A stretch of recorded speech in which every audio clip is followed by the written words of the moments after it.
Before demolition can begin, Stephen prepares the house by removing all furniture and then sealing off the upper level to prevent the spread of dust.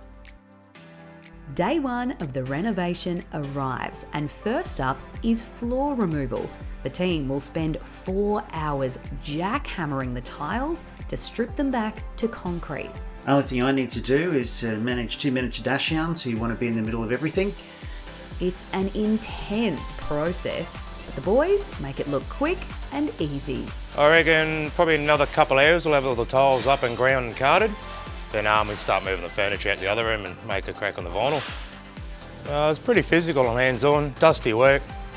A lot of vibration from the jackhammers. Job this size, usually you can do it in a day or so depending on the glue, but we're flying through it. There's quite a mess at the moment though, obviously. The project is off to a flying start, with the tile glue coming away easier than expected, allowing the team to tick off the job in just one day. Now the floors are up. The next thing is on Friday, they come in and they start to demo the old kitchen and then build the new kitchen. It's the night before demolition. Stephen and Ruth are pulling everything from the cupboards, shelves, drawers and bench tops, making way for the builders to get cracking.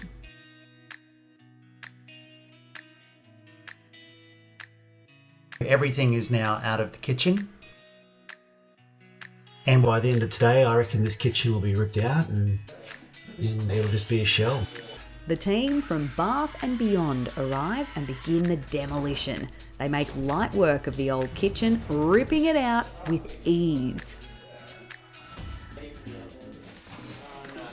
It's a team effort, with carpenters, plumbers and electricians safely dismantling the space, leaving behind a shell of the old structure before they begin work on the foundations of a new kitchen. This one's quite intense because we're removing a wall, we're putting a steel post in the wall, we've got termite proof happening, we did the concreting last week.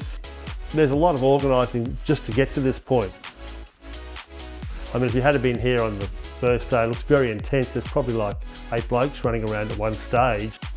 Well, Kitchen Connections are probably the only company that I really know to have all the contacts. The jobs just go so much smoother. We do a lot of structural work, we're moving things around. And from my point of view, it's not that hard or tricky, but customers aren't aware of that. So I'm happy to say, listen mate, if you want to knock this wall out or move it over here, then maybe it's worth it. Stephen and Ruth return, standing in the kitchen they've known for 8 years. Finally, it starts to feel real, and they begin to see how the new layout is going to transform the flow of their home. I love it so much. I can finally see it and I can see how it's going to work, and by taking away that other space. I do remember coming out the first time and I was just a little bit concerned about the access, the doorway going into the room behind. It seemed a little bit small.